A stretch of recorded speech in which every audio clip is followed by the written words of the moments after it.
আজকের অভিযানের বিষয়টা ছিল তৃতীয় বিভাগে বাছাই প্রক্রিয়াতে অনিয়ম, পাশাপাশি গঠনতন্ত্র এবং অন্যান্য আর্থিক অথবা বিভিন্ন দুর্নীতি বা অনিয়মের বিষয়। এটা সার্বিক অভিযোগ নিয়ে আমরা আসছি, একটা সুনির্দিষ্ট একটা অভিযোগ ছিল। সেই অভিযোগের আলোকে আমরা এখান থেকে রেকর্ডপত্র সংগ্রহ করেছি। আমরা সকাল থেকে এই পর্যন্ত বিভিন্ন রেকর্ডপত্র পর্যালোচনা করলাম। আমরা বিভিন্ন ব্যক্তি সংশ্লিষ্ট যারা আছেন তাদের সবার সাথে কথা বললাম। কথা বলে এই আমরা মাত্র অভিযান এখনো আমরা শেষ করতে পারিনি। আমাদের কিছু কাজ এখনো বাকি আছে। আমরা আরও কিছু রেকর্ডপত্র পর্যালোচনা করব, সংগ্রহ করব। থার্ড ডিভিশন যে কোয়ালিফাইং সেই প্রক্রিয়াটা একটা সময় ছিল, যেটা এন্ট্রিটা খুব সহজ ছিল, ইজি অ্যাক্সেস। সেই সময় প্লাস 60 or 70 এরকম একটা টিম অংশগ্রহণ করতে পারতো। কিন্তু পরবর্তীতে দেখা যায় 2022-এর পর থেকে কিছু বার ক্রিয়েট করা হয়, এটা রেস্ট্রিকশন চলে আসে, সেখানে 2-3টার বেশি টিম পার্টিসিপেশন করতে পারে না। সেক্ষেত্রে এটা লেস কম্পিটিটিভ হয়ে যাচ্ছে, প্লাস আমাদের যে ন্যাশনাল টিমের জন্য ভালো প্লেয়ার তৈরির যে পাইপলাইনটা সেটা খুবই সীমিত হয়েছিল। সেই ব্যাপারটাই আমরা বরাবরই ফোকাস করেছি এবং আমরা দেখেছি যে এখানে এমন কিছু রেস্ট্রিকশন বা শর্তাদি দেওয়া হয় যে শর্তাদিটা আমাদের দেশের যে যারা ক্রিকেট ক্লাবগুলো আছেন, যারা হয়তো বা আমাদের দেশের যে ইকোনমিক কন্ডিশন আছে সেখানে আমরা যে প্লেয়ারগুলো তৈরি করতে বা তাদেরকে যে সহায়তা করতে থাকি, অনেক ক্ষেত্রে আমরা দেখি বিভিন্ন প্রত্যন্ত অঞ্চল থেকে আমাদের খুব ভালো মানের প্লেয়ার উঠে আসছে, কিন্তু সেই পদগুলোকে রুদ্ধ করা হয়েছে। আমাদের কাছে এটা প্রাথমিকভাবে মনে হয়েছে। এর আগের যে বিষয়টা ছিল সেই অভিযোগটা আরেকটা টিম হ্যান্ডেল করছে, তাদের যে রিপোর্টিংটা তো সেটা আমি জানতে পারি না। আজকে আমার যে রিপোর্টিংটা ছিল এটা থার্ড ডিভিশন কোয়ালিফাইংয়ের ইস্যুটা কতটুকু স্পষ্ট বা স্বচ্ছ কিনা, যৌক্তিকতা কতটুকু বা এর বৈধতা কেমন, এই ব্যাপারগুলো আমরা বাছাই প্রক্রিয়াতে অনিয়ম ছিল কিনা সেটা দেখলাম। পাশাপাশি বিসিবি যে গঠিত হয়েছে এটা একটা গঠনতন্ত্রের আলোকে পরিচালিত হচ্ছে, সেই গঠনতন্ত্রটাকে কতটুকু বৈধ বা কতটুকু সিদ্ধ সেই ব্যাপারটা আমরা আজকে পর্যালোচনা করেছি। আমাদের কাছে অভিযোগ ছিল যে গঠনতন্ত্রে কিছু অ্যানোমালিজ আছে, আমরা সেই ব্যাপারটা দেখেছি। এখানে গঠনতন্ত্র নিয়ে যে কোয়েশ্চেনগুলো উঠেছিল সেক্ষেত্রে আদালতের একটা রায় ছিল, সেই জাজমেন্ট অনুযায়ী পরবর্তীতে গঠনতন্ত্র সংশোধিত হয়ে বর্তমানে সেটার আলোকে পরিচালিত হচ্ছে।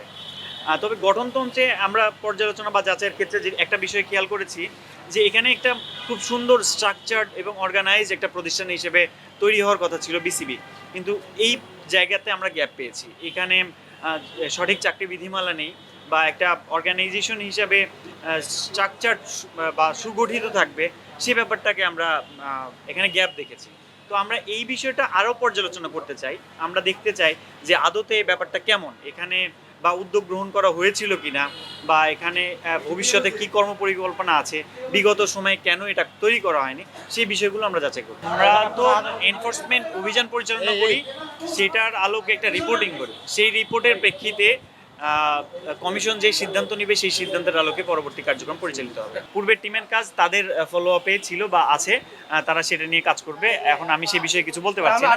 তবে আজকের আর্থিকের বিষয়টা হচ্ছে, আপনারা রিসেন্ট একটা নিউজ দেখেছেন যে অ্যাকাউন্ট ট্রান্সফার হয়েছে, অ্যাকাউন্টের টাকা ট্রান্সফার হয়েছে ব্যাংক থেকে।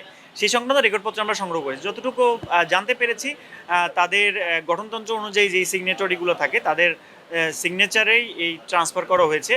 তাদের ব্যাখ্যা অনুযায়ী যে এখানে যেই রিস্ক জোন ব্যাংকগুলো ভাগ করা হলো, ক্যাটাগরাইজ করা হলো, সেখানে তারা যেটাকে মনে করেছে অধিক নিরাপদ সেখানেই ট্রান্সফার করেছে। এই বিষয়টা আমাদের কাছে তাদের ব্যাখ্যা ছিল। আমরা এই বিষয়ে রেকর্ডপত্রগুলো আরও সংগ্রহ করেছি এবং আমরা প্রেসিডেন্টের সাথে কথা বলবো।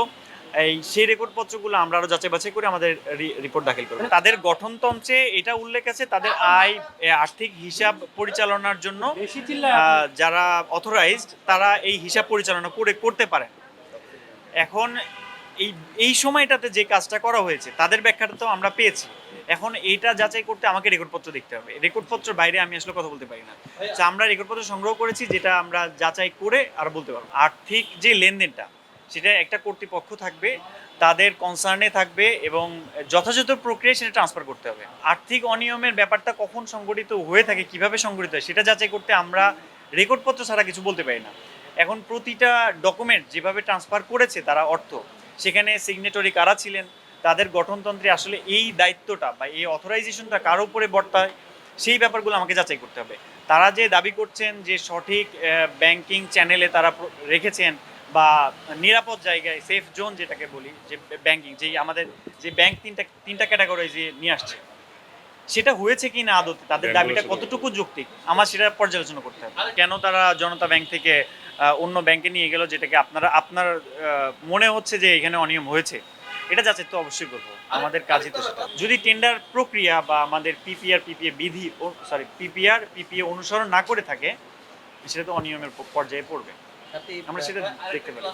আমরা চাই বিসিবি আমাদের সবার পছন্দের একটা জায়গা, আবেগের জায়গা, সেখান থেকে দেশকে রিপ্রেজেন্টেশন করেন আমাদের প্লেয়াররা, এখানে এটা আরো ভালো কাজ করুক, আমরা সেটাই চাইবো। পূর্বের যে অনিয়মগুলো হয়েছে, আমরা এসেছি কেন সেই অনিয়মগুলো উদ্ধার, মানে যেন যারা সংগঠিত করেছে তাদের একটা আইনি প্রক্রিয়ার মধ্যে নিয়ে আসার জন্য। এবং আমরা এটাও চাইবো না যে ভবিষ্যতে সেই বিসিবি আবার ফেরত আসুক। আমরা চাই এই বিসিবিটা আরও স্বচ্ছ সংগঠন হোক, আরও স্ট্রাকচার্ড হোক, আরও অর্গানাইজড হোক, ইন্টারন্যাশনাল স্ট্যান্ডার্ড ফলো করুক, যেন আমরা কোয়ালিটি প্লেয়ার পাই, আমাদের দেশের সম্মানটা বৃদ্ধি পাই, এবং আমাদের যারা এই দেশের মানুষ তারাও যেন একটু স্বস্তি পায়, তাদের যেই আবেগের জায়গা সেখানে যেন সব কিছু তাদের মনের মতোই হচ্ছে, এমনটাই তারা ভাবে। আমরা 14টি ক্লাবের ব্যাপারে দেখলাম যে এই ক্লাবগুলোর আসলে এদেরকে কোন প্রক্রিয়াতে অনুমোদন দেওয়া হলো বা হ্যাঁ অনুমোদন দেওয়া হলো, সেটা আমরা যাচাইয়ের জন্য রেকর্ডপত্র চেয়েছি। আমরা আপনাদের সাথে কথা শেষ করে আবার যাব, রেকর্ডপত্রগুলো সংগ্রহ করব। হ্যাঁ, আমরা কিছু সময় জানতে পেরেছি যে এদের মালিকানা পরিবর্তন হচ্ছে, পূর্বের মালিক থেকে নতুন কমিটি কেন হচ্ছে, কারা হচ্ছেন এবং তাদের উদ্দেশ্যটা কি, সেটা আমাদের দেখতে হবে, আমরা দেখতে চাই। আপনাদের তো সিসিডিএম থেকে এই থার্ড ডিভিশনের কোয়ালিফাইং এর জন্য অনুমোদন দেওয়া হয় বা এই পার্টিসিপেশন কল করে বা বিজ্ঞাপন দেয়, তারপরে তারা সেই কোন প্রক্রিয়াতে একটা প্রক্রিয়াতে গিয়ে তাদেরকে অংশগ্রহণ করে। আমরা দেখেছি যে মাত্র দুইটা টিম তারা এনলিস্টেড হয়েছে, তাদেরকে দিয়ে একটা খেলার আয়োজন করে পরবর্তী তাদের দুইজনকে কোয়ালিফাই করে দিচ্ছে। এখন এটা কি আরেকটু কম্পিটিটিভ করা যেত কিনা, সেই সময়ে বোর্ড মেম্বার কারা ছিল, মানে এই কমিটিটা কারা ছিল সিসিডিএম, সেই কমিটির তথ্য আমরা সংগ্রহ করেছি, সেটা আমরা দেখব। এবং অনেকটা সময় ছিল, বিভিন্ন সময়ে বিভিন্ন কমিটি ছিল। এখন সুনির্দিষ্টভাবে আমি বলে দিতে পারছি না যে এই ব্যক্তিরা দায়ী ছিল, কারণ আমাদের আর যাচাই করতে হবে সুন্দরভাবে, রেকর্ডপত্রগুলো আমরা আরও বিশ্লেষণ করব, সেই অনুযায়ী আমরা বলতে পারবো যে আসলে এখানে যে অভিযোগটা আসছে সেই অভিযোগ তো গঠনতন্ত্র নিয়ে, থার্ড ডিভিশন বাছাই প্রক্রিয়া নেই, এখানে সিসিডিএম এ পুরোটা, সিসিডিএম এ তো অনেকজন ছিলেন কমিটিতে, এখানে কোনো সুনির্দিষ্ট ব্যক্তিত্ব নাম আসে না।